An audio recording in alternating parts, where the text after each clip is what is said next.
ዲጂታል ኢኮኖሚኛ ደግሞ የምንለው ሁለት ነገር ነው በዋንነት። አንደኛው ዲጂታል ሰርቪሶች ናቸው፣ የቴሌኮም ፕሮዳክቶች እና ኢገቨርንመንት። the other thing are digital platforms። አሁን ዲጂታል አይዲ እንዳልኩ ዲጂታል ፔመንት based on the digital ID ዲጂታል ፔመንት ሊያደግ ይችላል።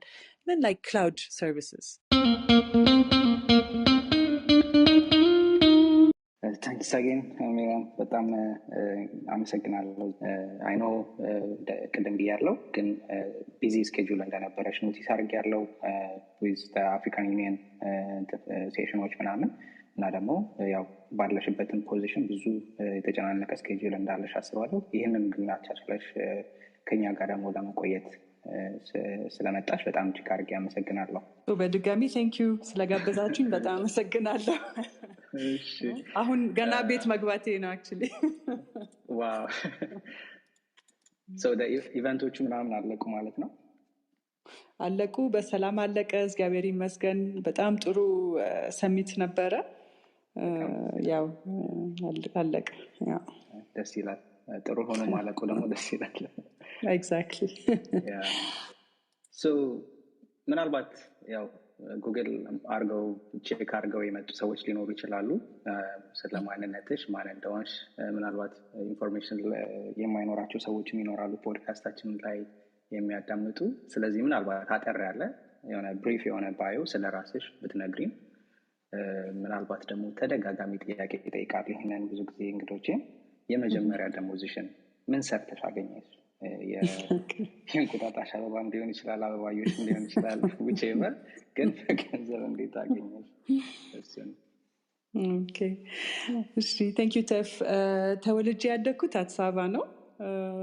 ሊሴ ገብረ-ማርያም ትምህርት ቤት ነው የተማርኩት። ከዛ ግራጁዌት አድርጌ ፈረንሳይ ሀገር ሄድኩኝ። my first degree mathematics ነው የተማርኩት። ከዛ ለሰከንድ ዲግሪ theoretical physics ተምሬ ወደ applied environment so basically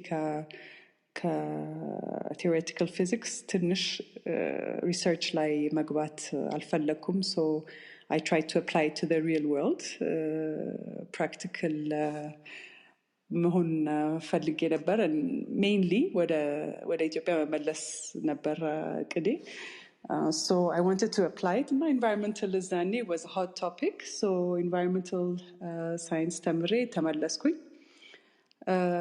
እዚህ ስመጣ it was a very interesting journey actually environmental impact studies በነፃ መጀመሪያ ደግሞ እዚህ አልነበረም ግን ለልምድ ብዬ environmental impact studies አደረኩኝ with UNHCR mainly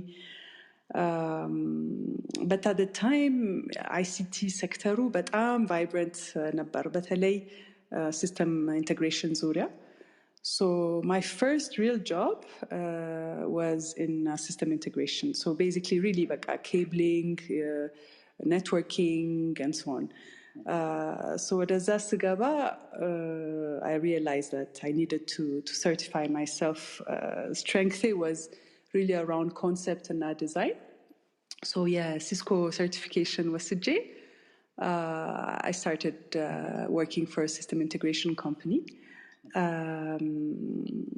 as really a junior engineer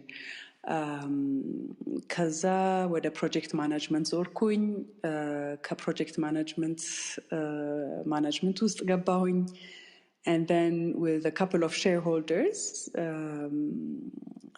we decided to create a bit more value basically system integration በጣም ብዙ የመንግስት ፕሮጀክት ነበር ምንሰራው እና ሲቲዝኑ ላይ ኢምፓክት ማየት አልቻልንም and what we really wanted to do is to have an impact or to use ICT to have an impact on the lives of citizens so what we did is we established the first digital finance company in the country and we had after a bit of struggle we had quite good successes we brought efficiency in how people paid bills so that was quite satisfying but በጣም ብዙ struggle አደረግን በተለይ ፖሊሲ ዙሪያ ለዲጂታል really ሀገሪቷ ብቁ እንዳልነበረች was very obvious በተለይ ፋይናንስ አካባቢ like financial sector ጋር transaction simplification ላይ በቃ ፕሮሰሱ was very very cumbersome. So አዲሱ administration came in 2018 በፈረንጅ አቆጣጠር. Zane, I had the opportunity to join, and I said, okay, but I'm ready. Management with a shareholder. Now I'm ready to go into the private sector and really make an impact. My drive in life is to have an impact. So 2018 lai Addis administration simata, I had the opportunity to join, and my first initiative was actually the national ID. I was requested to look into በጣም ረጅም ጊዜ የቆየ ፕሮጀክት ነበረ የናሽናል አይዲ actually almost 10 ዓመት የቆየ ፕሮጀክት ነበርና ስትራቴጂው እንዴት ነው መቀየር ምንችለው how is it ስለ ዲጂታል ስናስብ what should the ID have as an impact ተብሎ we rethought about the whole national ID project. No? We actually turned it from what was a functional ID project to a foundational ID project. So zare turu መስመር ይዟል. አንዴ ወደ line ministry ከገባ በኋላ I established a program office called the Digital Transformation Program, and that's where Digital Ethiopia was born. So በጣም efficient እና አጭር ጊዜ ነው የሰራነው because there was already a lot of things that were on the pipeline. So we really looked at ምን leverage ማድረግ እንደምንችል እና Digital Ethiopia was born basically እና ወደ ጠቅላይ ሚኒስትር ቢሮ ተመለስኩኝ ማለት ነው. sorry, Digital Ethiopia Innovation and Technology Minister ነበርኩኝ. ከዛ ወደ ጠቅላይ ሚኒስትር ቢሮ ሄድኩኝ. So and ምናልባት ስተናገሪ ኖቲስ ያደረኩት ከፈንክሽናል ወደ ፋውንዴሽናል የናሽናል አይዲውን ቀየርና አልሽና ምናልባት እሱን እስቲ ትንሽ ብታብራሪልን ክላሪፋይ ብታደርጊልን ምን ማለት ነው? You know, a functional ID is an ID that would serve a specific sector.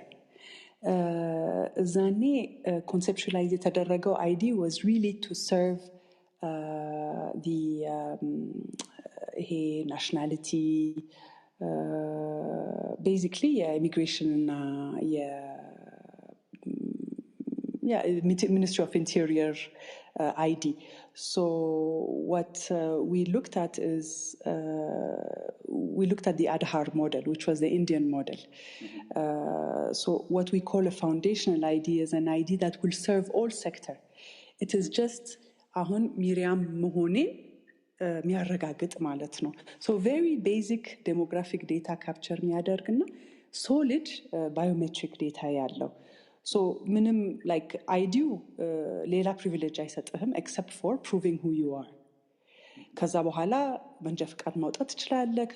አንዴ prove ካደረክ KYC ከተረጋገጠ በኋላ you can go with that and IDU ለምሳሌ የድራይቨርስ ላይሰንስ ሪኳየርመንቱ ማሟላት ይኖርብሃል.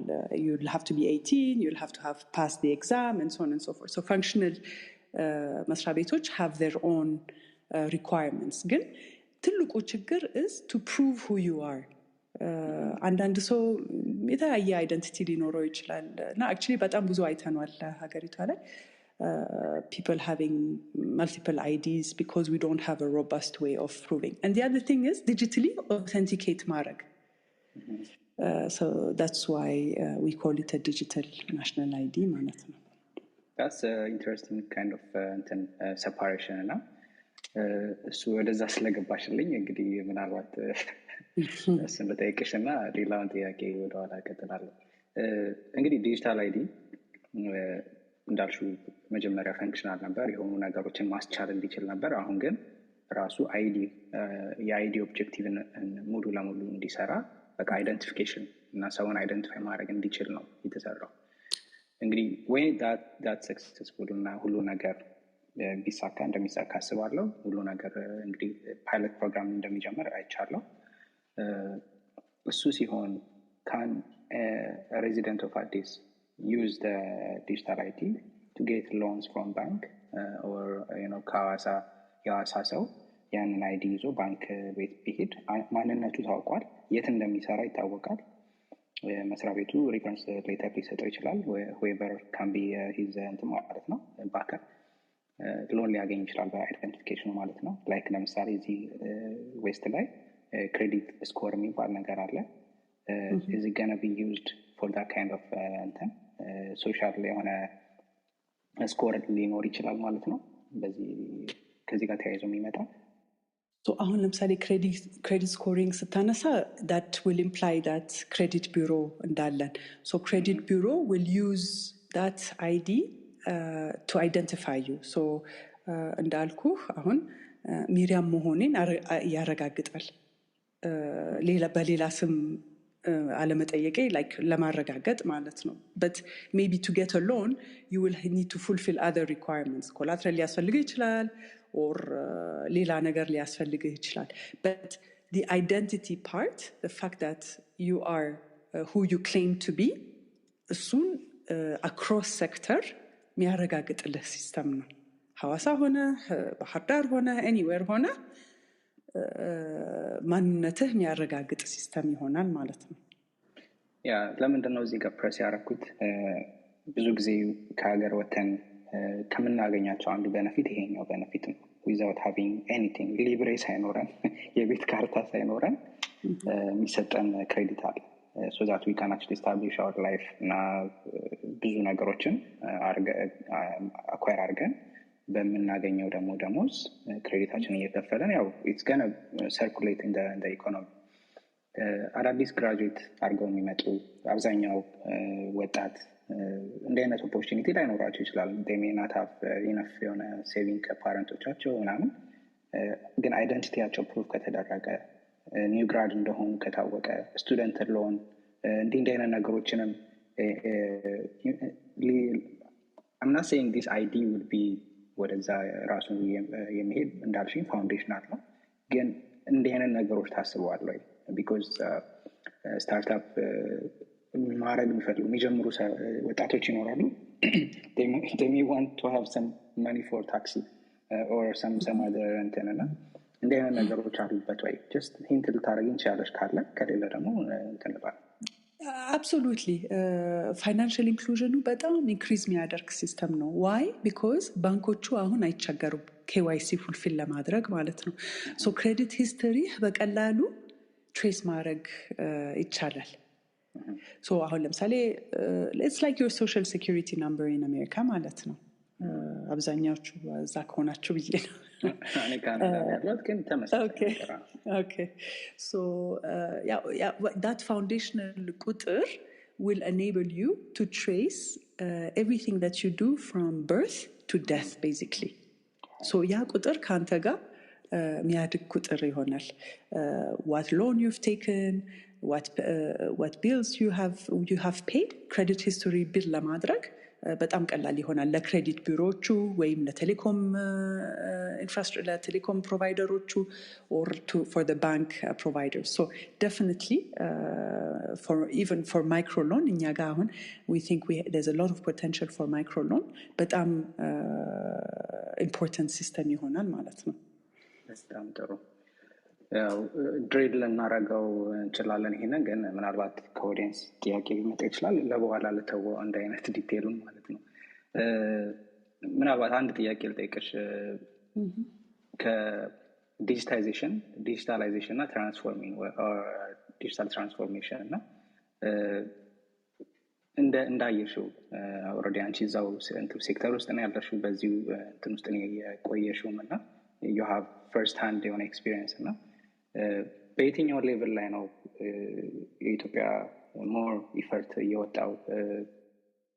ኢትዮጵያ አሁን ያለችበት እንግዲህ በተርሚኖሎጂ ዲጂታል ትራንስፎርሜሽን ኢምፕሊመንት ለማድረግ 2025ን ታርጌት አድርገን እየሰራ ነው በዲጂታል ኢኮኖሚ። እስካሁን ድረስ ያለንበት ግን በየትኛው እንትን ላይ ነው ያለነው? ዲጂታላይዝ ነው እየተደረገ ያለው ወይስ are we yet there is until digital transformation. So አንድ አይነት አንደርስታንዲንግ እንዲኖረን ትንሽ ብሬክዳውን ላድርግልህ። How do we define the digital economy? Basically, we can box it into 3 main compartments ማለት ይቻላል። አንደኛው, and at the core, digital or ICT sector አለ. So ICT sector ስንል ሃርድዌር ማኒፋክቸሮቹ ሊሆኑ ይችላሉ፣ ኢንፎርሜሽን ሰርቪስ፣ ሶፍትዌር እና IT ኮንሰልቲንግ፣ ሲስተም ኢንቴግሬሽን አለ፣ ዳታ ሴንተሮች እና ቴሌኮም ኢንፍራስትራክቸሩ አለ። This actually leads to the digital economy. Digital economy እኛ ደግሞ የምንለው ሁለት ነገር ነው በዋንነት። አንደኛው ዲጂታል ሰርቪሶች ናቸው፣ ሶ የቴሌኮም ፕሮዳክቶች right እና e-government. The other thing are digital platforms. አሁን digital ID እንዳልኩ, digital payments, based on the digital ID, digital payment ሊያደርግ ይችላል. Then like cloud services. And what we classified as digitalized economy is when we actually make use of the sector plus these platforms to actually use it in trade. ለምሳሌ e-commerce as a channel ለመጠቀም, agriculture ወደ digital agriculture or precision agriculture ውስጥ ለመግባት, manufacturing ላይ ይሄ industry 4.0 የምንለው አለ, using those platforms for tourism, mining, health, ሁሉም ሴክተር ታች የሚያደርገው ቴክኖሎጂዎቹ መጠቀም እንዲችሉ, እነዚህ ሴክተሮቹ ቴክኖሎጂ መጠቀም እንዲችሉ is when we actually talk about digitalized economy. So in these sectors, where are we? We're at different stages in those different 3 compartments. ICT sector, we're making sure that it gets stronger, trying to see how we can grow incumbentዎቹ ግን ስታርታፖቹም እንዴት ማበረታታት እንደምንችል, people that want to actually get into that sector, so that the digital economy and ultimately the digitalized economy comes to reality. Digital economy ላይ እንዳልኩ like telecom liberalization ተደረገ, partial privatization is going to happen. We think that telecom products are going to be more and more innovative, more and more competitive, and we believe that will really serve our digital economy. የgovernment services platformoቹ እየተገነቡ ነው፣ ግን እዛ to your question, is it digitalization or transformation? Let me talk about transformation, not just digitalization, because we are in a market where ፖሊሲዎቻችን, ህጎቻችን are actually drafted, and in most part of the world, to be honest, for the analog world. So e-government ስናወራ አሁን ህጎቻችን የe-government ፕሮሴሶች ካልደገፉት, I mean, it's very difficult to implement e-government. We've seen it happen in many countries. So we really need to look at how we reform our laws to make sure that we can actually move to digital governments, simplify marag, modernize marag. So that's why I'd rather talk about transformation and not just digitalization.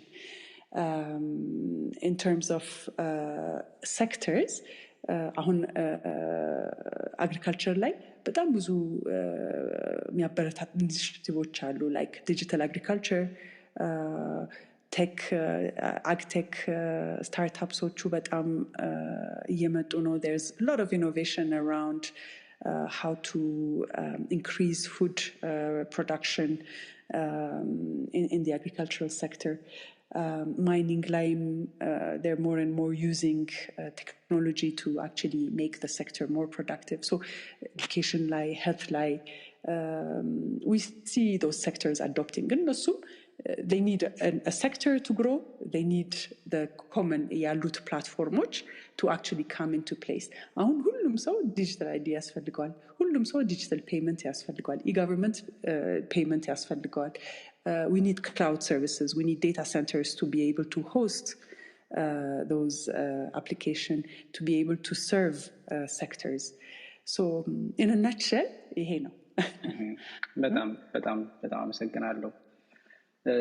ያው ብዙዎቹ ነካካሻቸው አሁን በተለይ አሁን ለምሳሌ አግሪካልቸር ላይ agricultural transformation I think agency so የተጀመረ ኢኒሺዬቲቭ አለ በዛ ላይ ዲጂታይዝ በማድረግና ዲጂታል ሆነ እንትን በማድረግ የአግሪካልቸር ምርቶችን በቀላሉ ወደ ማርኬት ለማቅረብ እና በተለያየ መንገድ ደግሞ ለምሳሌ IoT በመጠቀም ብሎክቼንን በመጠቀም ግብይቱንና ያንን የሰፕላይ ቼኑን በደንብ አድርጎ ኢንተግሬት ለማድረግ አይዲያው አለ ምናልባት አንደኛው ፓዝዌይ ስለሆነ እስቲ ስለሱ ንገሪኝ have we unleashed value from agriculture so far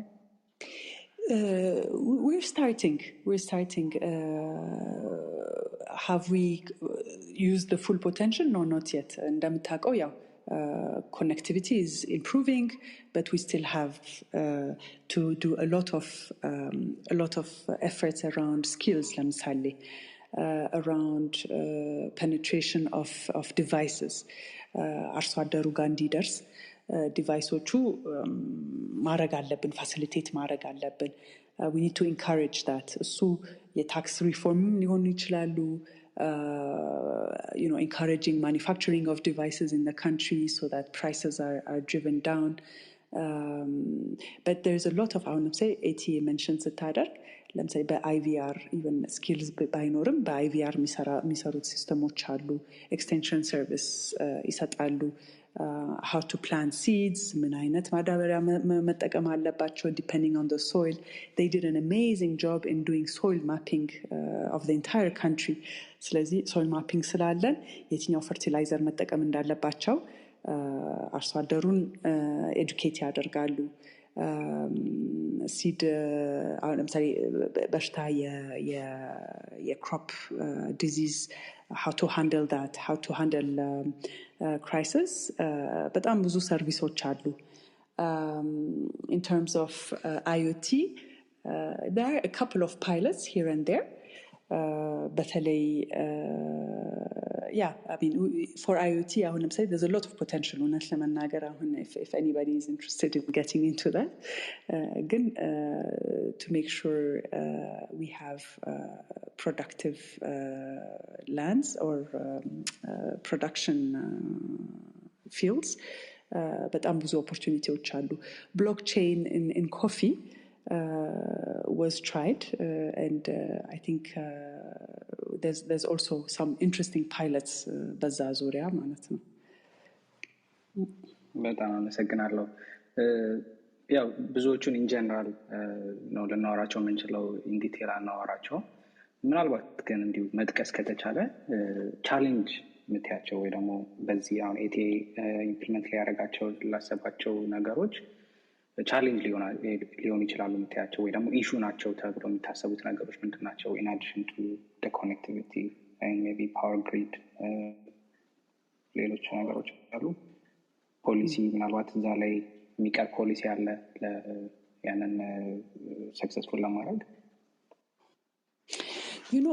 policy ዙሪያ I mean I'm sure there are what we're doing is trying to go down the value chain አሁን ለምሳሌ and that's the best way of testing policies so yes sandbox approach መጠቀም so testing it really practically just ዝም ብለን at the top ሆነን እነዚህ ፖሊሲዎች መቀየር አለብን ሰውን ሳይሆን መጀመሪያ trying them and that's part of the modernization effort so really going ለምሳሌ ቡና value chain ወስደን going to the farmer to the coffee farmer and understanding how that coffee farmer can have a better production and have access to markets ለምሳሌ so how can digital assist them or how can ICT system assist them in increasing their production, make them become entrepreneurs and have better access to market. It could be simply giving them access to prices.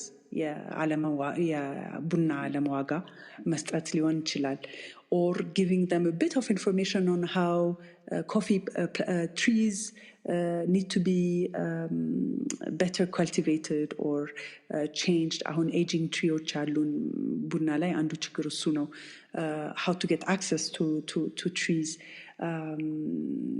እንደዚህ አይነት ነገሮች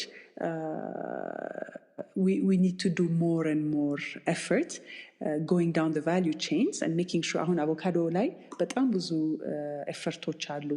So these avocado farmers እንዴት ነው market access ምንሰጣቸው? We had a very interesting pilot for coffee, but we also want to incorporate avocado very soon with the China market. Basically what we did is B2C, business to consumer, test አደረግን. So trying to actually put our coffee on the Alibaba platform, the Tmall platform, which is a very successful platform in China that has close to 1 billion users.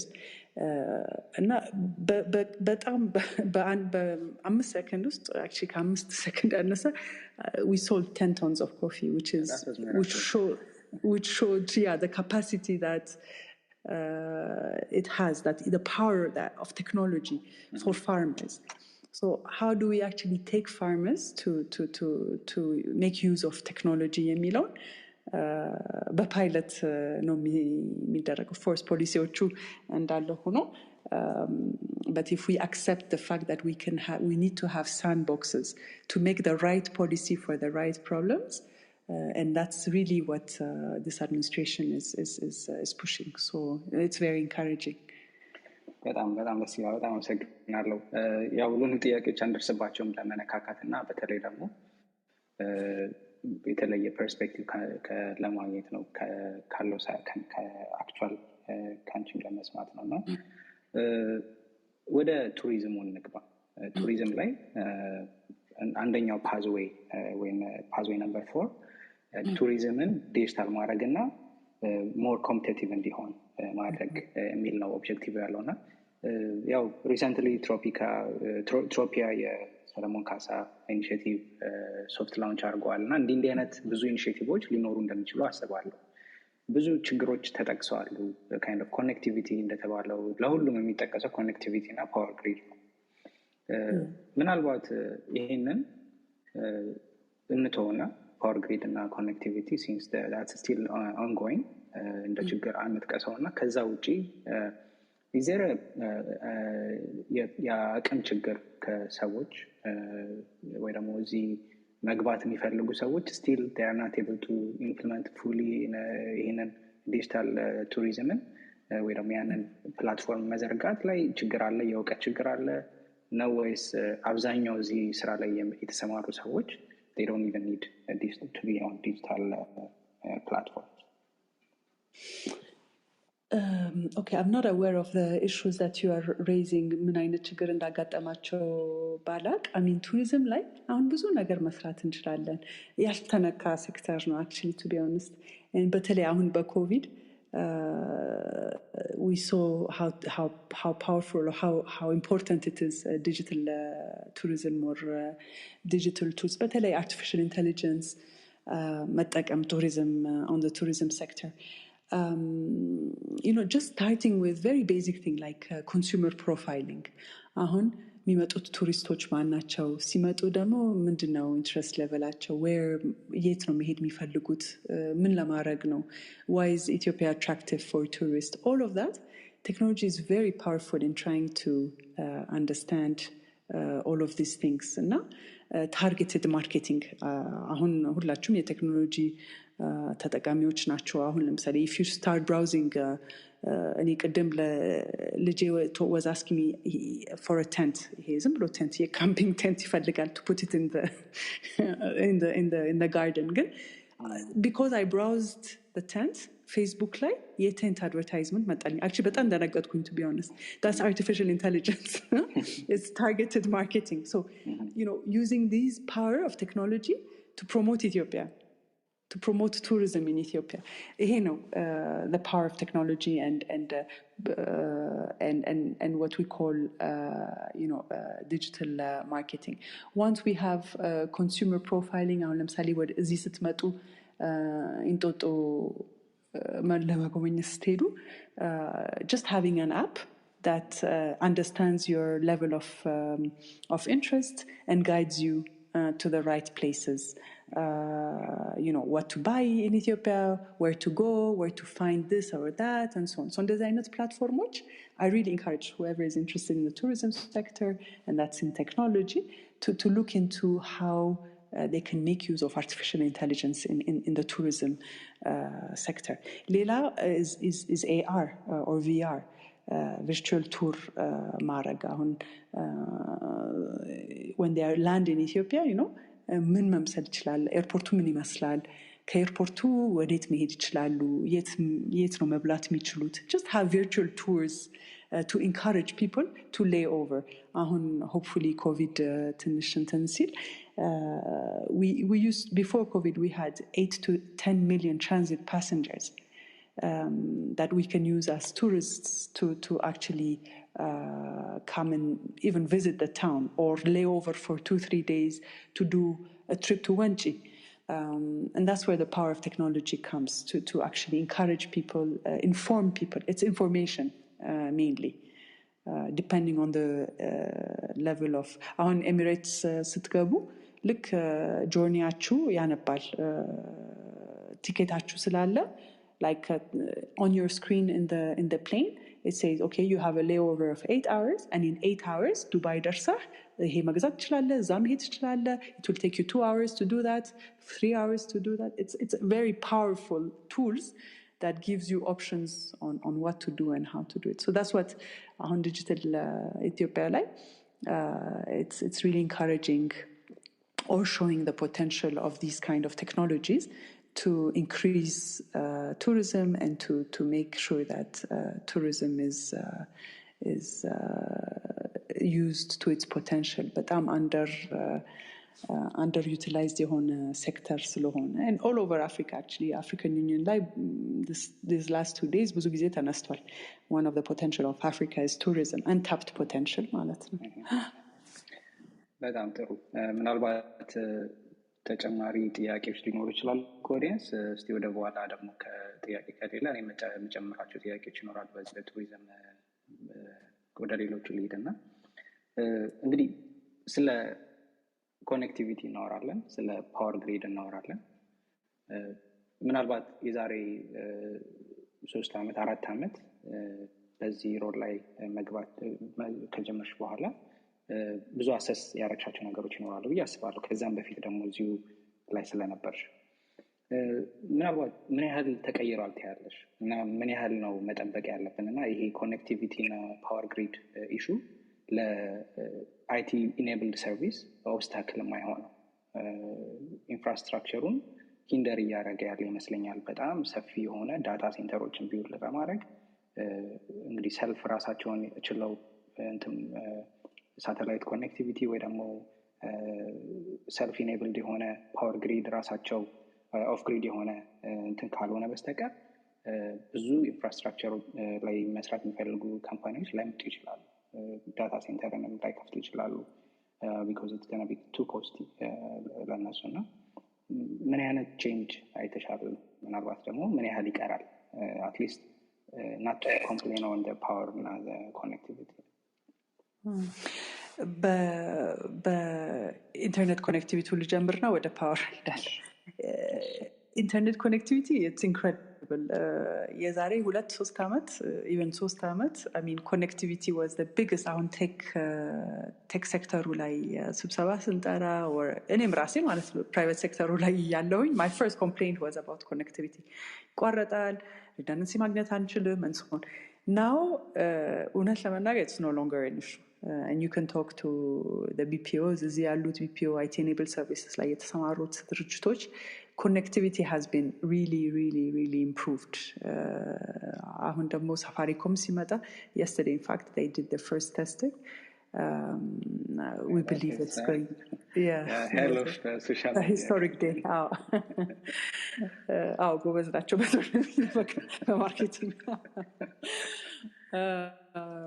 so connectivity Ethiopia has done incredible amount of efforts in improving that so connectivity unet ለመናገር maybe even በዋጋ ደረጃ I mean they've driven down the prices drastically so in the last 3 years, the connectivity issue has ትልቁ change ያየነው was that.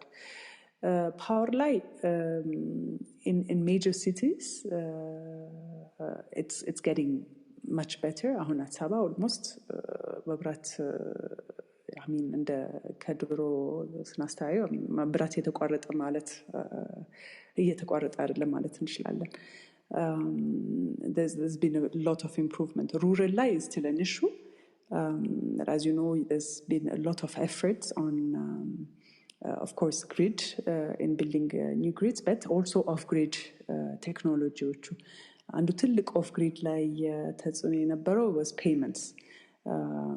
Solar power, how do you charge solar power, digital payments አልተስፋፋም. አሁን all these things ስለተፈቱ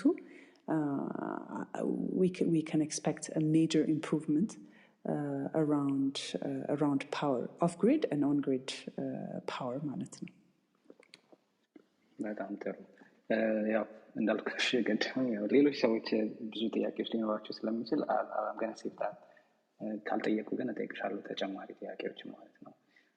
ስለ ምናልባት ስለ ቫልዩ ቼን ትንሽ ብንነካው ብዙ እንትኖች ኢኒሺዬቲቮች አሉ። በተለይ አሁን ዴሊቨሪ ሲስተም እና ራይድ ሼሪንግ እንትኖች በተለይ በከተማው አካባቢ በጣም በደንብ እየተሰራበት ወይ ደግሞ በጣም ብዙ ኢንተረስቶችን ስታርታፖችን እያመጣ ያለ ነገር ነው። ምናልባት ደግሞ ከማኒፋክቸርድ የሆኑ ፕሮዳክቶችን ለምሳሌ 40 ምንጭ ጨርቃጨርቅ ያመረተውን አንድ ቲሸርት ምናልባት ሰመራ ለመውሰድ is there a kind of a possible technological ወይ ደግሞ እሱም ላይ ለመስራት የታሰበ ነገር አለ ወይ? አንድ ሰመራ ያለ ሰው ኦርደር አድርጎ ከ40 ምንጭ ያንን ነገር ማግኘት ይችላል ወይ? ፋይናል የሆነ ነገር ወይ ደግሞ ቫልዩ አድ የሚደረግበት ነገር እንደዛ ቲሸርት ለምሳሌ ቲሸርት ፕሪንት አድርጎ ሊሸጥ ይችላል የሰመራው ሰው እና is there a kind of ያንን ለማድረግ ቫልዩ ቼን ሰፕላይ ቼን ስንል ቫልዩ ቼን ስንል እነዚህን እንዲያካትት ይችላል ብዬ ስለገመትኩ ነው። በተለይ ደግሞ ከዴሊቨሪ ሲስተሙን ወይ ደግሞ ይሄንን ለምሳሌ እንደ አማዞን አይነት ዘው ሀገሪቱ ውስጥ ኔትወርክ ሊያደርግ የሚችል not just አዲስ ያንን ደግሞ ትንሽ ብትነኪልን ደስ ይለኛል። አዲስ አበባ ላይ ብቻ ነው አብዛኛው ነገር ፎከስ ያደረገውና ያንን ምናልባት ኢንሰንቲቫይዝም ተደርጎ ሌሎችም ቦታዎች ላይ እንዲህ አይነት ነገር የሚሰራበት እንትን አለ ወይ? አትሊስት ሶ ፋር ባይፋ አሰስመንት ምናልባት እኔንም ኮሬክት ልታደርግ ይችላልሽ እና ይሄንን ፕሮዳክቶችን ከአዲስ አበባ ውጪ የዴሊቨሪ እያደረገ ያለ ፕሮጀክት ካለው ያን ደግሞ ሰፖርት የሚያደርግ ፖሊሲ ወይም any kind of incentive ካለ Okay. So e-commerce, to be honest, something I'm በጣም focused ሆኜ እየሰራሁኝ ነው to make sure that all these hurdles የፖሊሲ hurdle ካለ እሱን solve ለማድረግ but we've done already a lot. አሁን ለምሳሌ የኤሌክትሮኒክ ትራንዛክሽን አዋጅ አለ ወደ ሬጉሌሽን የወረደ ነው። ትልቁ አሁን ከፕራይቬት ሴክተር ጋር or ማርኬት ፕሌስ ያላቸው ሰዎች ጋር ስንወያይ it's really about e-receipt አሁን ለምሳሌ የe-receipt ጉዳይ ብዙ ጊዜ ይነሳል። ወደ ፕራክቲካል እንትን አልወረደም። ሚኒስትሪ ኦፍ ሬቨኒው ገና e-receipt እየተቀበለ አይደለም የሚለውን ጉዳዮች አሉ። ቴክኒካል ጉዳዮች ናቸው this የሚፈቱት ናቸው። so አሁን ያነሳው is really about either B2C, so business to consumer, or C2C marketplace.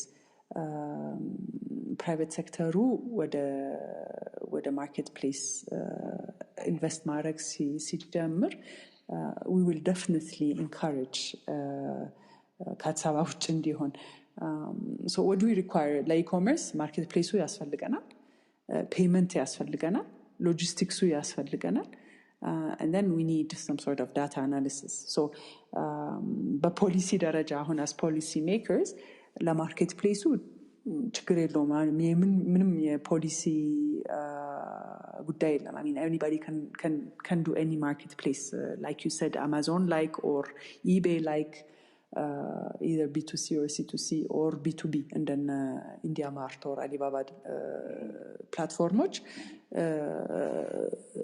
ለመስራት I mean there's no hurdle ምንም የፖሊሲ ጉዳይ እንትን ያለው payment there's an incredible amount of progress digital payment strategy ከብሔራዊ ባንክ ወጥቷል አሁን የፔመንት ሰርቪስ ኦፕሬቲንግ ላይሰንስ ኢሹ ያደረጉ ነው interoperability መጥቷል so I wouldn't see payment as an issue from a policy perspective ማለት ነው logistics could be one of still an issue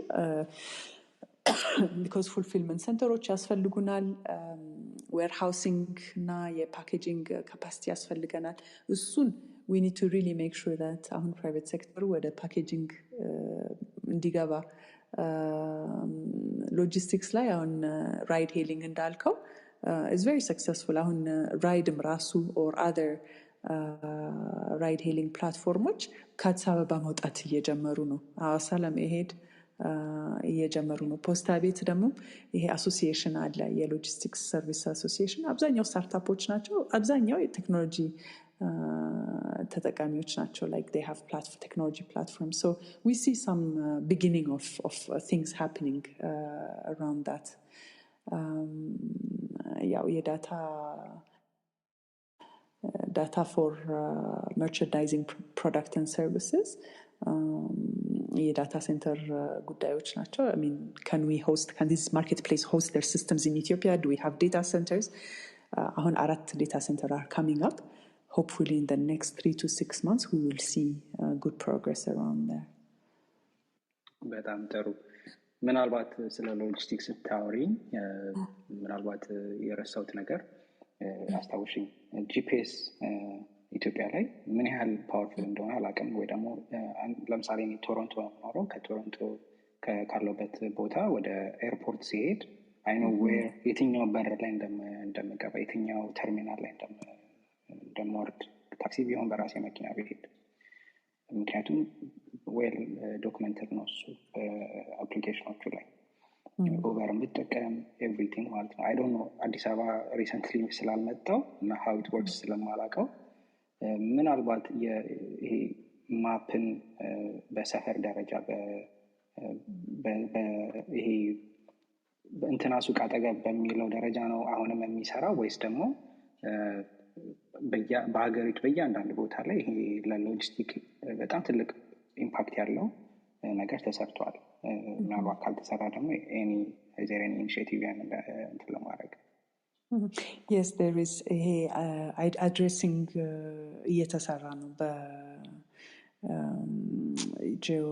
geospatial institute አለ እሱ addressing እየሰሩ ነው having said that technology ድርጅቶች are quite creative አሁን ለምሳሌ I can mention deliver Addis ሌሎቹ ደውሎ የት ነው በመልእክት ነው የሚመጡት ግን deliver Addis ደውሎ ያውቁ they really come to the place and they're quite good at it applications I don't know like what 3 words የሚባል application አለ somehow you can make it work of course improvement ያስፈልጋሉ ይሄ addressing መምጣት አለበት ግን I don't think immediately showstopper business ለመጀመር showstopper አይደለም having said that of course በሀገር ደረጃ initiatives አሉ and it's going to be up and running soon piloቶች already ተጀምሯል ከአዲስ አበባም ውጭ for addressing and also Google Map ከጉግል ማፕ ያለው ግንኙነት and so on how they geolocate places efforts አሉ በጣም ጥሩ አንድ ሌላ ጥያቄ ስፓርክ አረክሽልኝ ምክንያቱም አሁን በዚህ በራይድ እንደው deliver Addis ደውላ ያቆም that's a very good news ግን I don't want to share my precise location to them I just want to tell them እዚህ ነው ያለሁት and come to this place እና እሱ ነው ትልቁ ልዩነት የማስበው እኔ ያለሁበትን ቦታ ማወቅ የሚችሉ ከሆነ precise location and if they are not speculate ያረቁ አይደለም ያረጋሉ አያረጉም just for the record ግን if there is a bad actor within that company ያንን መረጃን ሊሸጥ የሚችል የኔን ፐርሰናል ፕራይቬሲ ኮምፕሮማይዝ የሚያደርግ ሌላ ቢኖር how is that going to be beneficial na is there even privacy policy በኢትዮጵያ ደረጃ አንድ ስታርታፕ የሚሰበስባቸውን ከስተመር ዴታዎች እንዴት መጠቀም እንዳለበት ኢንፎርስ የሚያደርግ ፖሊሲ ሳለ ወይ? So yes, we have a personal data policy in the making already like final stage line ያለው ወደ council of minister በቅርቡ ይመጣል. So yes, we will have a personal data. ደግሞ ይሄ personal data protection በጣም ለብዙ ለሁሉም ፋውንዴሽን የሆኑት መሰረታዊ የሆኑት ሲስተሞች የሚሆኑት ናቸው። ለዲጂታል አይዲ እንደዚህ ይሄ data on how the usage of data and so on.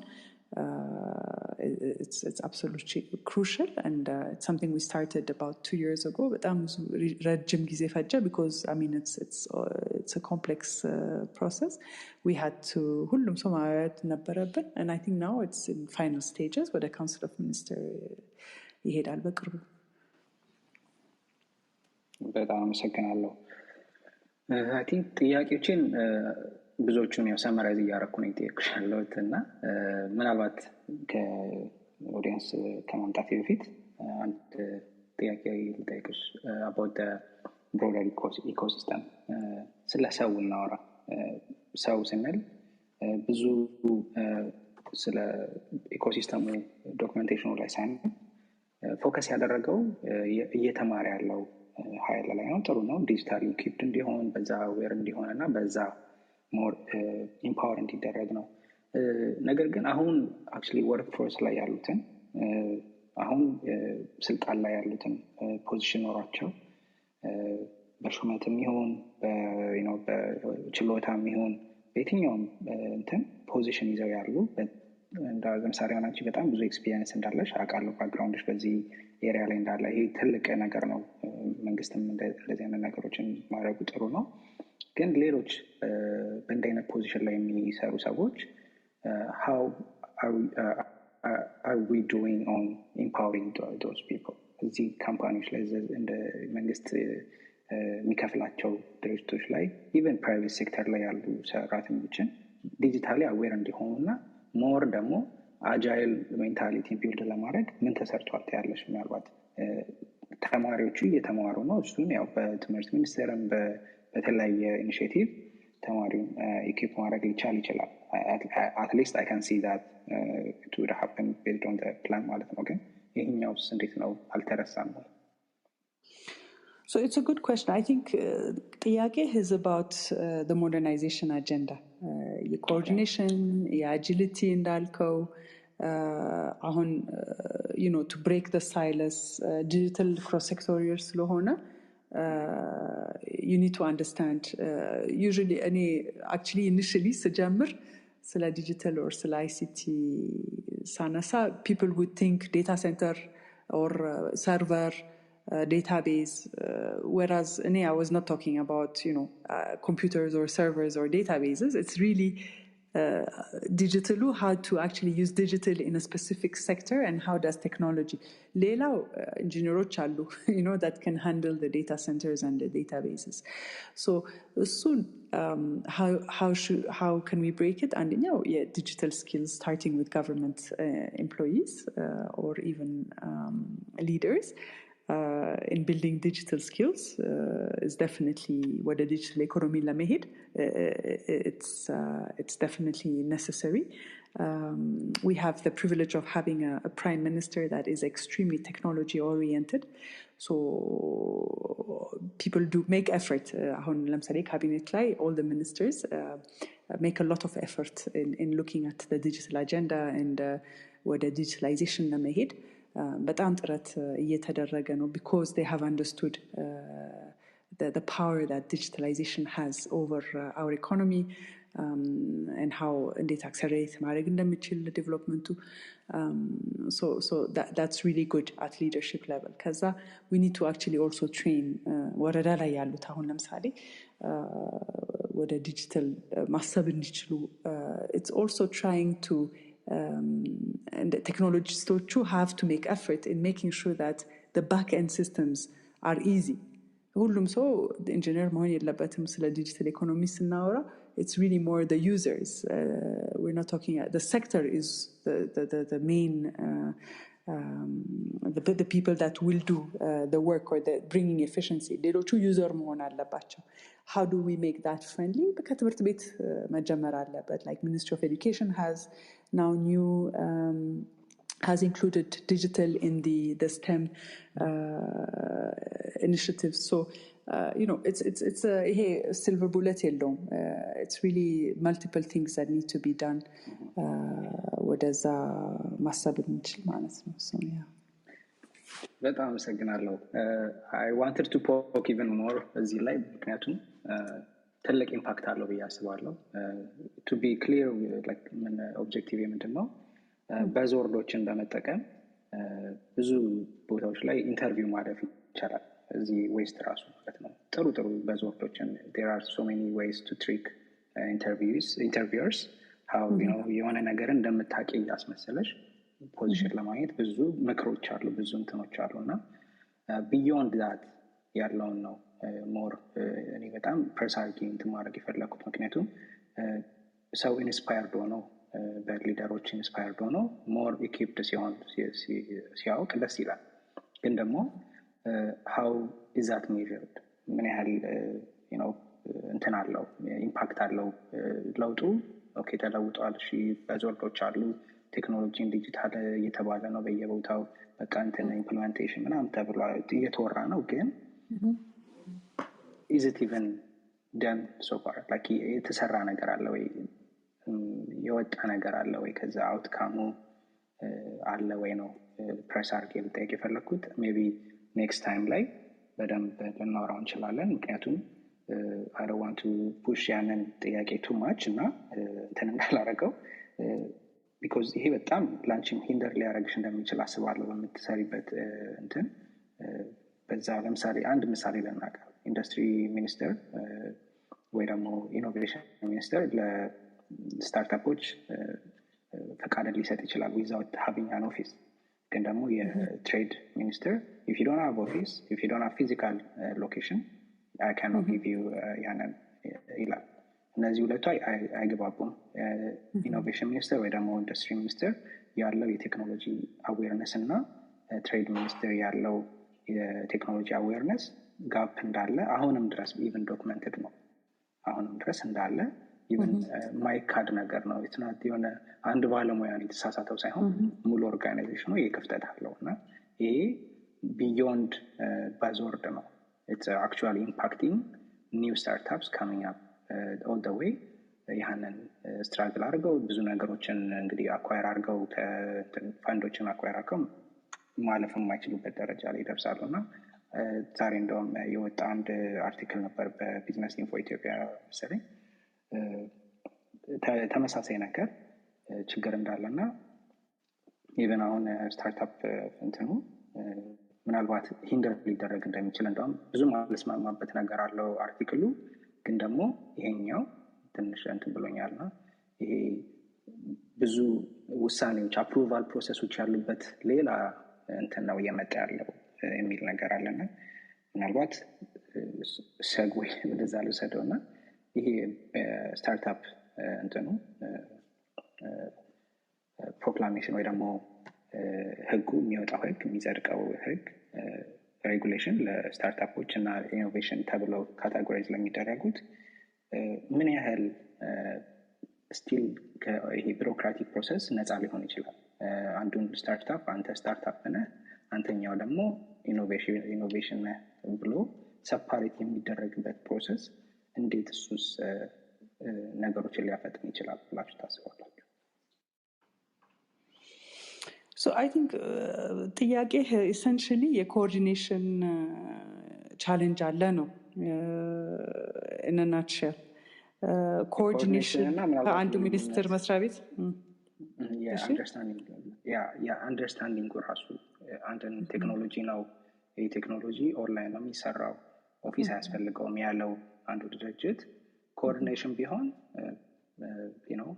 ይሄ ትክክል ነው ትክክል አይደለም ስለዚህ ተቀበለው ኦኬ ቀበላለው ብሎ መቀበል ይችላል ግን ኖ ይሄ ከኛ ህግ አንፃር እንትን አይደለም አንድ ማንኛውም ቢዝነስ ኦፊስ ሊኖር ያስፈልጋል የሚል ኦሬዲ አንደርስታንዲንግ አለና ያ ደግሞ ቴክኖሎጂን አንደርስታንድ ካለ ማድረግ ነው ያስባለው ኮኦርዲኔሽን ያው እንዳልኩሽ እንደዚህ እኮ ነው ካን ዩ ፕሊዝ አፕሩቭ ዲስ ብለን ኮሚት ልናደርግ እንችላለን ይሄ ግን በዛ ደረጃ አፕሩቫል ማይደረግ ሆኖ ነው እንግዲህ የተገኘው ፖሊሲ አስፈልጎታል ለዛ ማለት ነውና ሶ አንደኛው ነገር ኮኦርዲኔሽን እና ሃርሞናይዜሽን ኦፍ ሎዝ ማለት ነው አሁን ለሃርሞናይዜሽኑ የዛሬ አመት በአቶርኒ ጀነራል ሃርሞናይዝ የተደረገ ነው all laws that go to the attorney general ታይቶ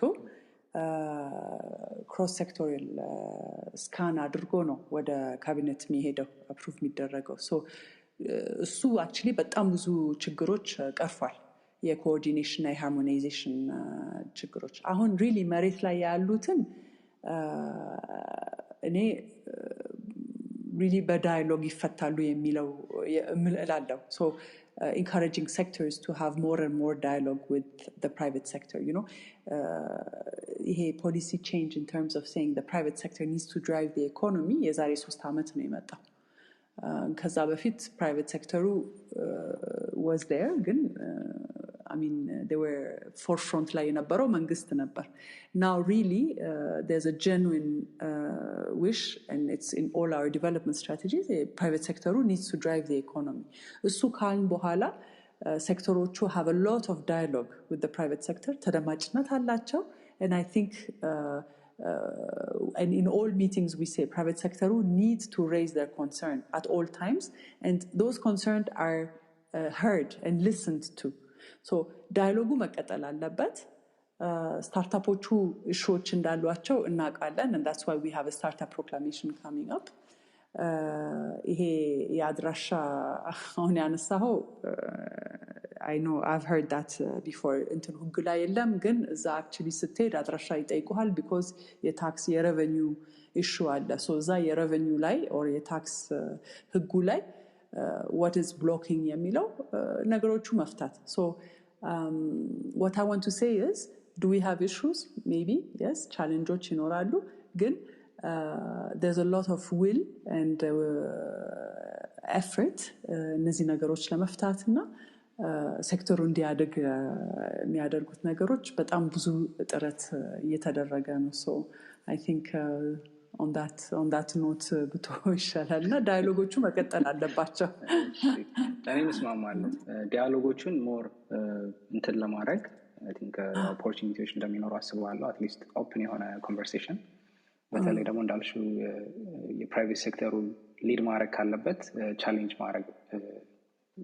ቻሌንጅ ለማድረግ ነፃ መሆን አለበት አሁን ምናልባት እንግዲህ I'm not exaggerating በመንግስት ደረጃ እንደዚህ አይነት ፖዚሽን ያለውን ሰው በዚህ በፖድካስት ላይ ጠርቶ ማውራት ከባድ ይሆናል ብዬ አስባለሁ ካሁን በፊት ፕላስ ደግሞ እንደ አይነት ጥያቄዎችን መጠየቅም ምናልባት ከባድ የሚሆንበት ጊዜ ነበረ አሁን ያንን ኦፖርቹኒቲ ስላገኘን I'm grateful for that እና አንቺንም ላመሰግንሽ ፈልጋለሁ ምናልባት ደግሞ ለኦዲየንስ ጥያቄ እድል ለመስጠት እጃቸውን ያወጡ ሰዎች አሉ እና ሌሎችም ደግሞ እንዲያወጡና ወደዚህ መተው እንዲጠይቁ ጋብዛለሁ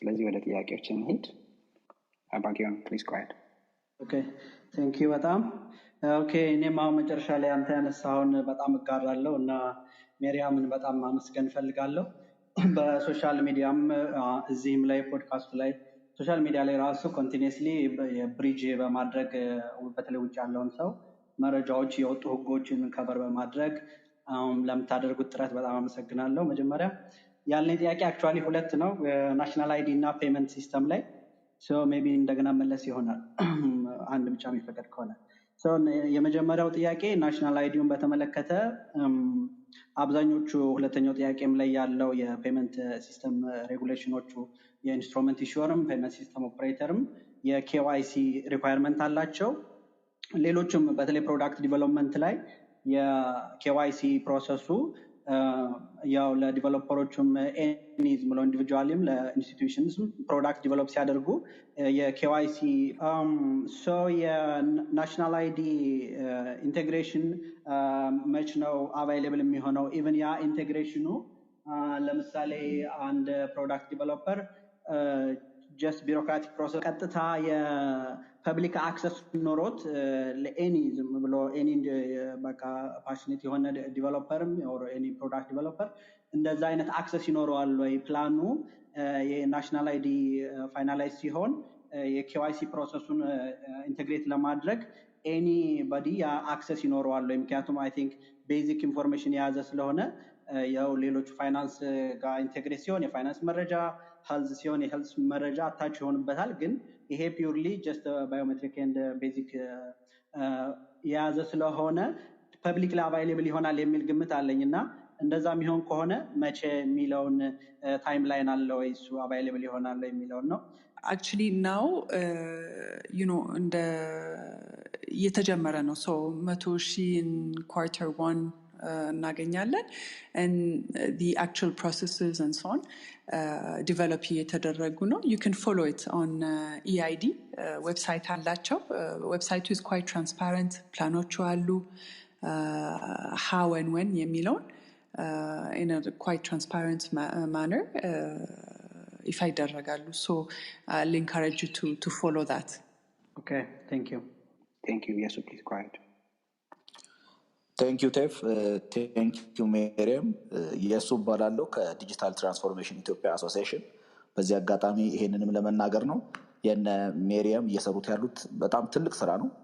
ናሽናል ሌቭል ዲጂታል የሚለው ወርድ ራሱ ከአንድ ሬር ወርድነት አልፎ አሁን ኤቭሪዴይ ዩዝ ላይ በተለይ በመንግስትና በፕራይቬት ሴክተር እንዲሆን ካረጉ ትልቅ ስራ ከሰሩ መሃል ሜሪያም ተጠቀስነች።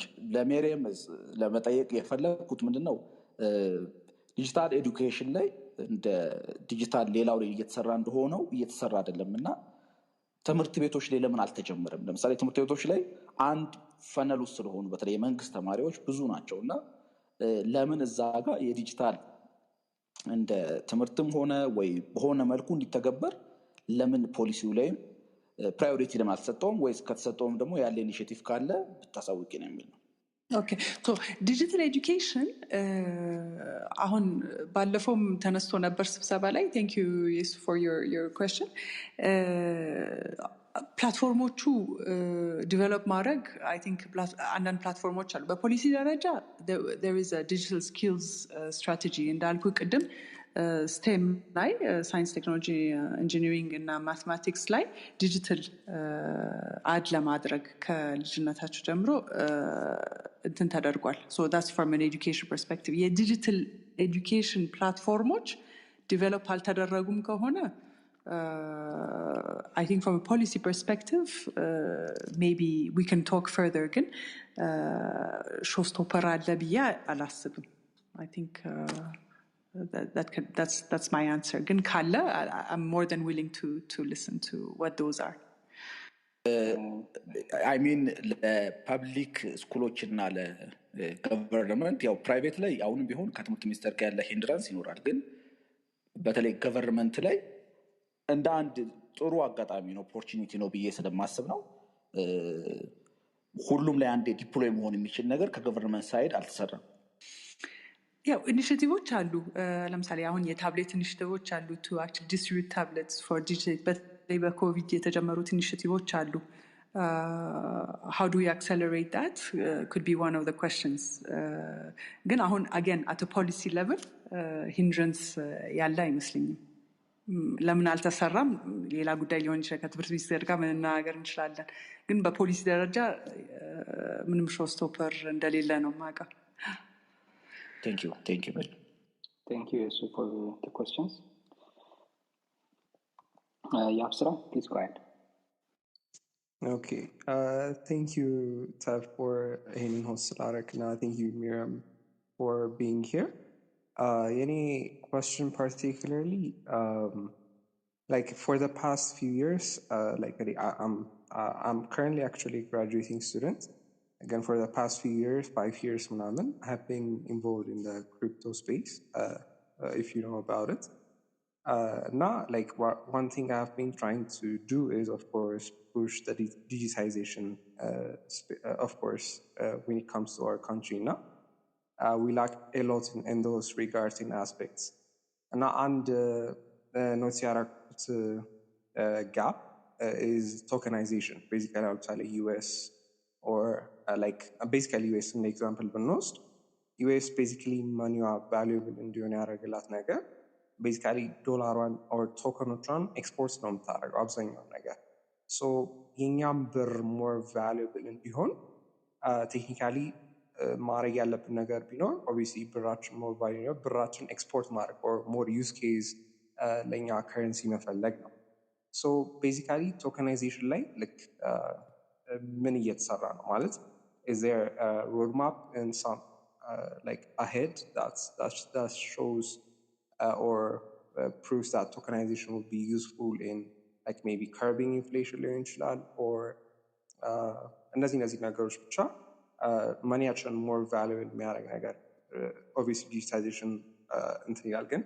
tokenization ደግሞ እያንዳንዱን like currency that moves in a more manageable በሆነ መልኩ እና ደግሞ easily exportable በሆነ መልኩ money literally or currency export ይደረጋል ስለዚህ like is there a way in our Ethiopian roadmap የሚለውን ለመጠየቅ እፈልጋለሁ yeah that's my question So for now roadmap የለንም monetary policyዎቻችንም crypto ላይ ብዙም አልሰራንም ግን I'd be very interested to know more of what you have in mind and if you have any proposal I'll be very happy to receive a concept note yeah okay Mr. Guy if I may add so like one particular thing እየሰራው የነበረው እኔ አሁን personally stable coins ላይ ነው stable coins are like is pegged assets like ከብር ጋር peg የሆኑ ስለዚህ possibly I could forward some things on that yeah thank you I think Myriam በሁሉም ሶሻል ሚዲያዎች ታገኛታለና ሪቻርድ ሀር እዚህ ጋር ባክ ቻናል ላይ በትልክላት ሊንኮች ምናምን ካሉ መቼም ይመስለኛል okay thank you Absra for coming okay thank you ምናልባት ደግሞ እዚህም ሼር ማድረግ ከፈለክ ለኔ ልትልክልኝ ትችላለህ ምናልባት ፐብሊክ መሆን የሚችል ከሆነ እኔም ሼር ላደርግልህ እችላለሁ sure yeah I'll send you a PDF ነገር all right okay thank you Pan African please go ahead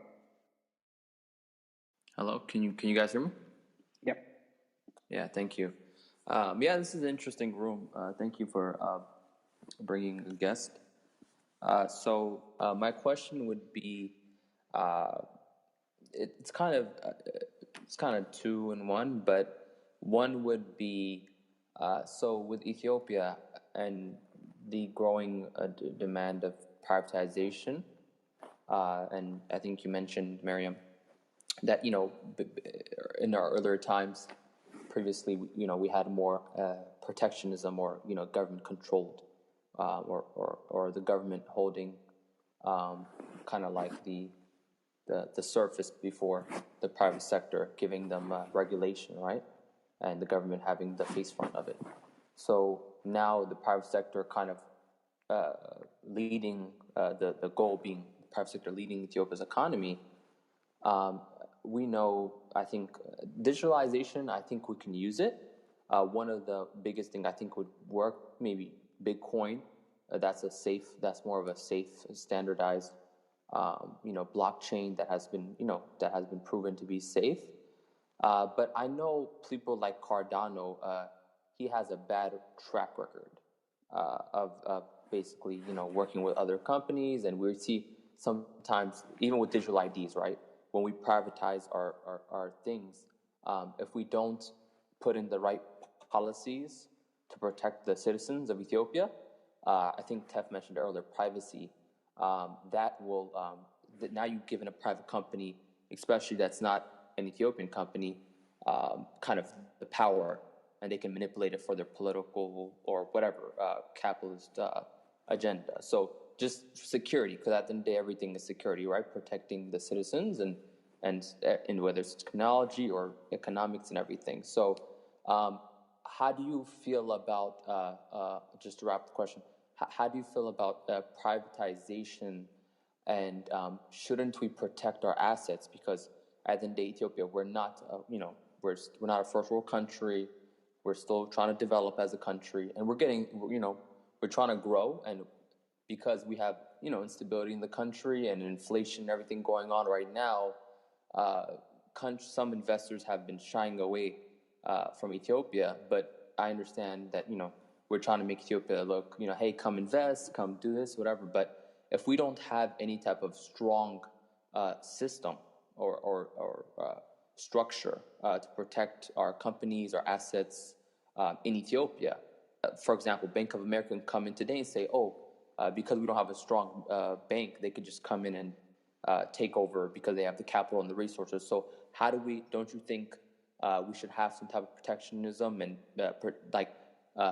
rule of law and checks and balances and checking the private sector so they don't just take over, especially from Western, and coming in and just taking over all of our companies, and kind of like Kenya next door, the Chinese and the American, Chinese and the British, they own, and the Indians own their economy. So thank you. Sorry. Thank you. So thank you for your question. I think when I spoke about having the private sector lead the economy is really to do with the MSMEs or the SMEs growing and making sure they have an enabling environment where they can operate. I wasn't referring to privatizing everything. There's a role for everyone. We at all times model different countries, understands the pros and cons.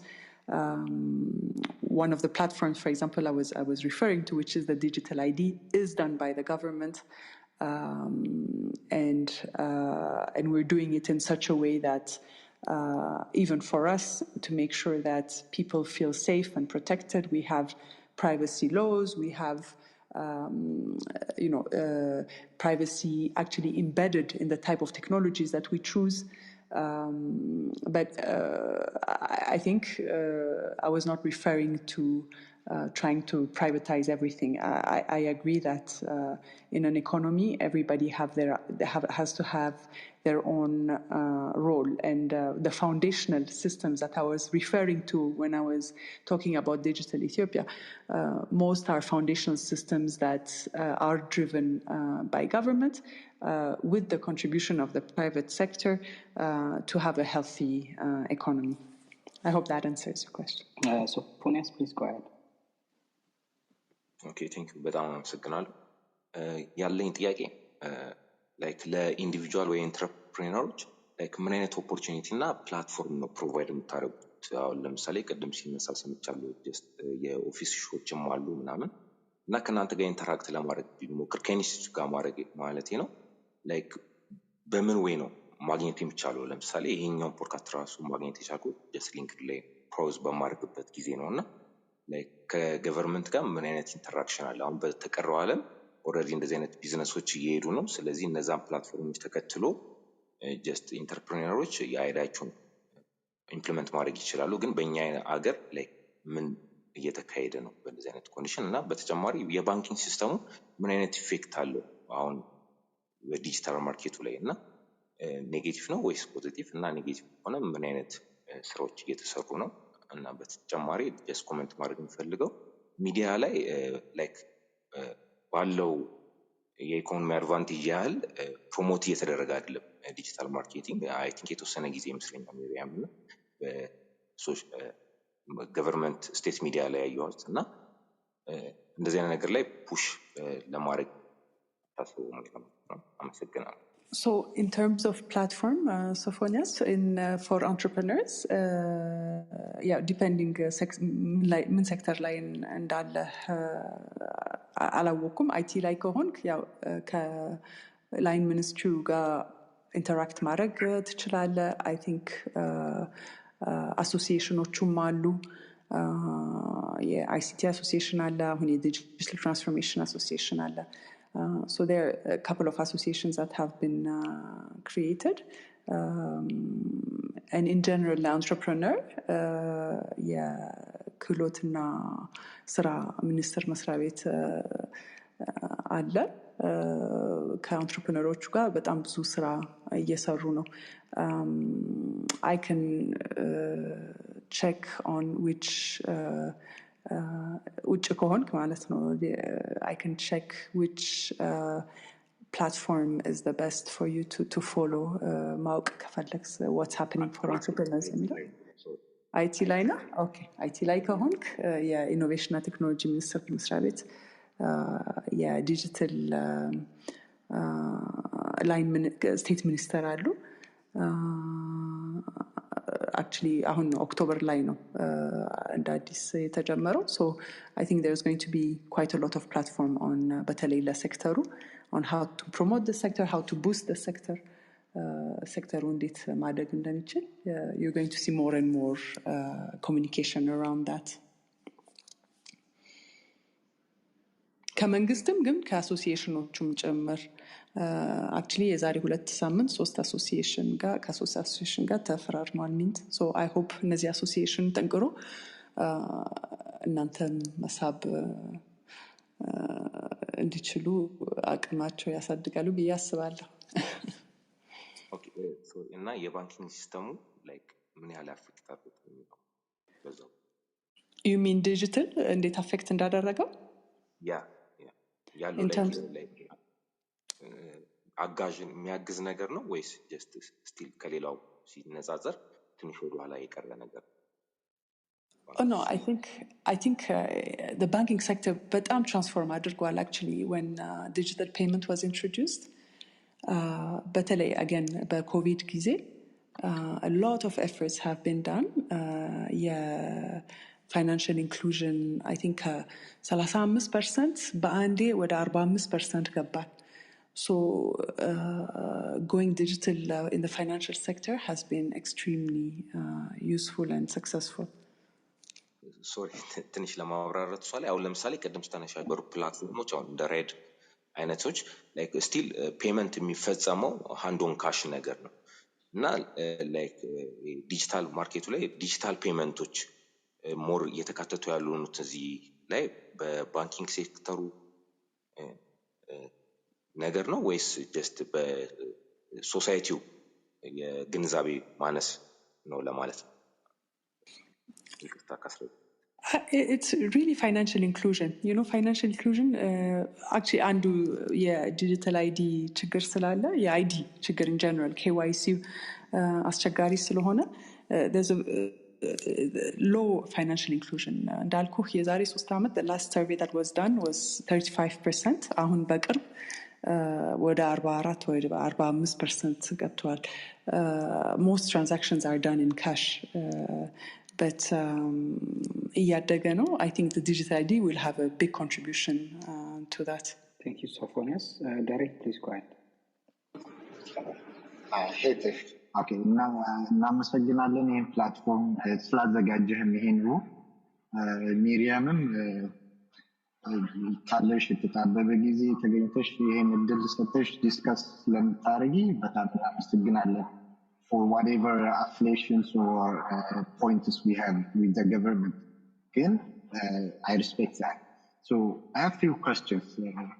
አንደኛው ሚሪያም really ማለት ናይቭ ሆነን ሳይሆን really አሁን ያለው የቴክኖሎጂ ሀገራችን ላይ ያለው ስቴጅ ምን ላይ ነው ብለሽ ታስቢያለሽ? Are we really on the fourth stage ወይስ on the ground ያለውን ማለት ነው መሆን ያለበት ብለን የምናስበው ሳይሆን on the ground ያለው stage of industrialization ምን ላይ ነው ብለሽ ታስቢያለሽ? especially በቴክኖሎጂ። ሁለተኛው question ሚሪያም ሌላው ይሄ artificial intelligence የምንላቸው modernization of technologies ምናምን ይዟቸው የሚመጡ የፕራይቬሲ ኢሹዎች እና የዴታ ኢሹዎች አሉ። by career data engineer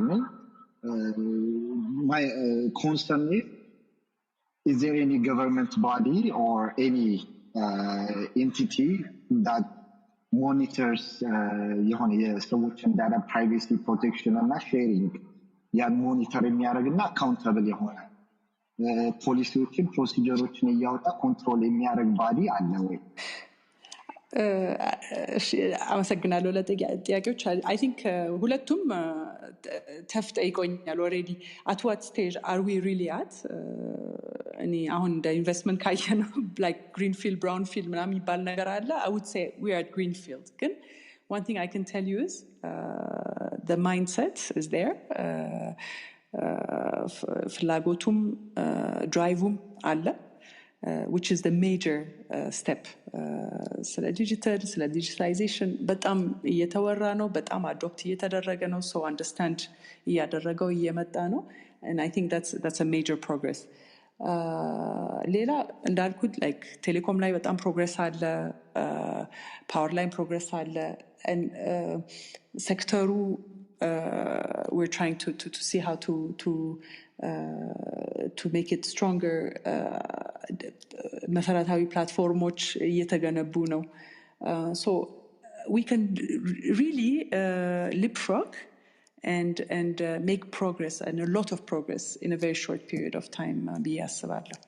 In terms of privacy, regarding artificial intelligence and all type of privacy, እንዳልኩኝ ዳታ ፕራይቬሲ personal data privacy አዋጅ አለ. I think public ሆኗል የድራፍቱ, so you can have a look at it, and if you don't have it, I can share it with Tef, and he can also publish it here or share it with all of you guys. Thank you. Thank you, Dari. Thank you, Tef. Thank you, Myriam. Thank you. Appreciate you coming. Apagion, እንግዲህ your chance here. Okay, thank you very much. So ሁለተኛው ጥያቄ ለሁለተኛ ነው መጣው የዚህ ፔመንት ሲስተምን በተመለከተ የተቆጣጣሪ ተቋሙ ናሽናል ባንክ ሁለት ዳይሬክቲቮችን አውጥቷል። በደንብ ክሊር የሆኑ ዳይሬክቲቮች ናቸው እና እዛ ላይ I think well done any team እዛ ኢንቮልቭ ያደረገ ግን እንደ የፖሊሲ ጥያቄ ነው። የመንግስት በዚህ ሴክተር ላይ really የፕራይቬት ፕሌየሮች የፕራይቬት ኢንስቲትዩሽንስ ሊደር እንዲሆኑ እያሰበ ነው ወይ የሚል ጥያቄ አለ። ምክንያቱም አንደኛው ኢቨን ኢርሊ የኢትዮ ቴሌኮም መግባቱ ወደ ሴክተሩ በተለይ በኢንስትሩመንት ኢሹር የተለያዩ ቻሌንጆችን ያመጣል ብዬ አስባለሁ። ዋን ኦፍ እኔ በነበረኝም ኤክስፔሪየንስ ቻሌንጅ ካፒታል ሪኳየርመንቶች ምንም ስለነበሩ ኢንቨስተሮች በራሱ ያው ገቨርንመንት አለበት እንደ ዜን ኢንቨስት ለማድረግ እንትን ይላሉ ሞኖፖሊ ምናምን ያስባሉ እና ሪሊ የተወሰነ ጊዜ እንደ ስትራቴጂም እንደ ፖሊሲም የተወሰነ ጊዜ ያላቸውን ካስተመር ዳታቤዝ ምናምን ይዘው ኢቨንቹዋሊ ቢገቡም ስቲል ፐርፎርም ስለሚያደርጉ ፕራይቬት ሴክተሩን እድል መስጠት ተገቢ አልነበረም ወይ? ኢሚዲየትሊ መንግስት ወደዛ ሴክተር በራሱ መግባቱ ምን ያክል ኢምፓክት ይኖረዋል? እና ሌሎችስ ኢንተርናሽናል አሁን ዳይሬክቲቭ እንደዛ የሚፈቅድ አይመስለኝም፣ ግን በቴሌብር ምረቃ ላይ የሰማሁት የኦፕን አፕ ይሆናል ኢቨን ለፎሬን ኢንስቲትዩሽንስ የሚል አለ እና እሱ ፕሮባብሊ ወደ ዳይሬክቲቭንም ወደ መቀየር የመሄድ እድል አለ። ፖሊሲው እዛ ላይ ምን ይመስላል የሚለው ነው። Okay, thank you. I think specifically electronic money issuer EMI ላይ EMIዎቹ ናቸው I think ጥያቄው። currently EMI አንድ ላይሰንስ ነው ኢሹ የተደረገው ለኢትዮ ቴሌኮም። yes, we expect I think ሌላ 2 or 3 እንትኖች ተቋማት ሰሚት አድርጓል። ኢቫሉዌት የተደረገ ነው። will it be allowed to on the new telecom operator? The expectation is that yes, they will be allowed to do mobile money and operate as EMIs. እሱ ስናደርግ ደግሞ ፕራይቬት ሴክተር ገባ ማለት ነው። so I think ጥያቄው እሱ ነው መሰለኝ። ያ ማለት ፕራይቬት ሴክተሩ ይገባል፣ ግን ሎካል ፕራይቬት ኢንስቲትዩሽንስ ኢቨን ጀስት በኮምፒቲሽን ደረጃ እና አሁንም ባነሳሁት በአንደኛው ቻሌንጅ ለምሳሌ መንግስት ከገባበት ኢትስ አንላይክሊ ዛት ፕራይቬት ኢንስቲትዩሽን ፐርፎርም ያደርጋል የሚል እንትኖች አሉ። ያ ሪሊ ማተር ማድረግ አለበት እያልኩ ሳይሆን ግን ያ ነገር እንደሚነሳ ከፖሊሲ ሜከርስ አንደርስቱድ ተደርጎ ከነበረ ፕሮባብሊ የመንግስት ወደዚህ ሴክተር የመጀመሪያ ገቢ ከሚሆን ሎካል ተቋማትን የተወሰነ የመጠበቅ ጊዜ አለመሰጠቱ how would it impact የፕራይቬት ኢንስቲትዩሽንስን ወደ ሎካሎችን በተለይ ወደዚህ እንዲገቡ የሚለውን ነው። I think ለሱ time will tell. ኢትዮ ቴሌኮም ገባ ማለት like mobile operator ወደ mobile money ገባ ማለት I think it was the safest even for consumer protection. For now it was the safest. ግን ያው ህጉ ስላለ አፕሊኬሽኖቹ መግባት ይችላሉ በጊዜና with through learning curves in our context. How will that work? I think ብሔራዊ ባንክ more መናገር እንችላለን. We can have sessions on that. Thank you very much. Thank you for this. በጣም well informed የሆኑ ጥያቄዎች አባንኪውን እንግዲህ ኃይሌ ተመልሳል። ፕሊዝ አንድ ጥያቄ። እሺ አመሰግናለሁ። የኔ ጥያቄ ኢንፍራስትራክቸር ላይ ነው። ለምሳሌ ኢኮኖሚ ትራንስፎርም ለማድረግ መንገድ እንገነባለን፣ ሰዎች ተጠቅመው ኢኮኖሚ ትራንስፎርም ማድረግ ይችላሉ። ዲጂታል ላይ ስንመጣ ላይክ ዴታ ሴንተር ብቻ ሳይሆን ሶፍትዌር ኢንፍራስትራክቸሮች አሉ እና እነዛ ሶፍትዌር ኢንፍራስትራክቸሮች ከውጭ ለመግዛት በጣም ውድ ናቸው። the way ማድረግ የሚቻለው ምንድነው? ገቨርንመንት ለምሳሌ ከግራጁዌት የሚያደርጉ ሰዎች አሉ፣ ልጆች አሉ፣ እነሱ በቲም ኦርጋናይዝ አድርጎ ላይክ ሚሽን መስጠት ይቻላል። ላይክ within 2-3 years ለምሳሌ ሰርች ኢንጂን ፕላትፎርም ኦር ቢግ ዴታ ፕላትፎርም ለምሳሌ ታዋቂዎቹ እንደ ክላውዴራ አሉ፣ ኢላስቲክ ሰርች አሉ፣ ዴታ ብሪክስ የሚባሉ ካምፓኒዎች አሉ። ጀስት ስራቸው ኢንፍራስትራክቸር እንደ ፕላትፎርም ፕሮቫይድ ማድረግ ነው እና ኢትዮጵያም ያ ቢደረግ ከዛ በኋላ ሌሎች ቴክ ዩዘሮቹ ያንን ተጠቅመው የተለያዩ ፕሮዳክቶች መስራት ይችላሉ። ግን ያን ለመስራት በጣም ውድ ነው የሚሆነው። ላይክ ኦል ኦፍ ሂዘር አንድ ስታርታፕ ገብቶ ያንን ፎርም ማድረግ አይችልም እና የገቨርንመንት ኢንተርቬንሽን እንደዚህ አይነት ስታርታፖች ፎርም እንዲያደርጉ የገቨርንመንት ኢንተርቬንሽን እስከ ምን ያህል ሌቭል ነው? ኦር ኢዝ ዜር ኤኒ ፕላን? አይ ቲንክ ጥሩ ጥያቄ ነው። እኔ በበኩሌ ከመንግስት ሁሉም አትጠብቁ ለማለት ፈልጋለሁ። እውነት ለመናገር እናንተ ውጭ ያላችሁት I'm assuming again you're outside እውቀት ያላችሁ እንደዚህ አይነት ሀሳቦች እያመጣችሁ እያደራጃችሁ we can definitely talk about how to organize and if there's anything ከመንግስት የሚያስፈልጋችሁ support ካለ I think ቅድም እንዳልኩኝ ተደማጭነት አለ and I think support ለማድረግ በጣም willing administration ያለው. So these are very good suggestions and you know please forward them, pursue them. Thank you. እሺ በጣም አመሰግናለሁ። እንግዲህ ሁላችሁም ጆይን አድርጋችሁን ይሄንን ሴሽን ስለተካፈላችሁ ምናልባት ሚሪያም ከመሄድሽ በፊት I just want to maybe give you a chance እና ምናልባት ማስተላለፍ የምትፈልጊው ካለ ናይ መልእክት ካለ ምናልባት ደግሞ anything you want to tell us I want to give you a chance. Thank you Majammarate for organizing that and thank you for all of you to participate. You know we've seen some very good discussions happening ahun ከዲያስፖራ ጋር ግን one time መሆን የለበትም. We need to keep on engaging. This sector need domain knowledge, እውቀት ያስፈልገዋል፣ ገንዘብ ያስፈልገዋል፣ ኢንቨስተሮች ያስፈልገዋል. So I really want to encourage those discussion. Tef, I really congratulate you to have such platforms. They're really amazing and really necessary and that's why I accepted. I participated in 1 or 2 sessions and that's why I really wanted to also be here. because they are important for the country, you know. I really encourage you to get together and not just ask questions or prospect, but please, take actions, come and see, give us suggestions, and we are here to listen. And I would like to thank you one more time for actioning your love for the country. አሁን በዲያስፖራ በኩልም ያየነው ጥረት was just amazing እና ቀጥሉበት። በተለይ በዚህ ሴክተር ላይ አዲስ ሴክተር ነው፣ ኤክሳይቲንግ ነው፣ ፖሊሲዎቹ አሉ፣ ተደማጭነት አለው፣ ፕራዮሪቲ ሴክተርም ነው።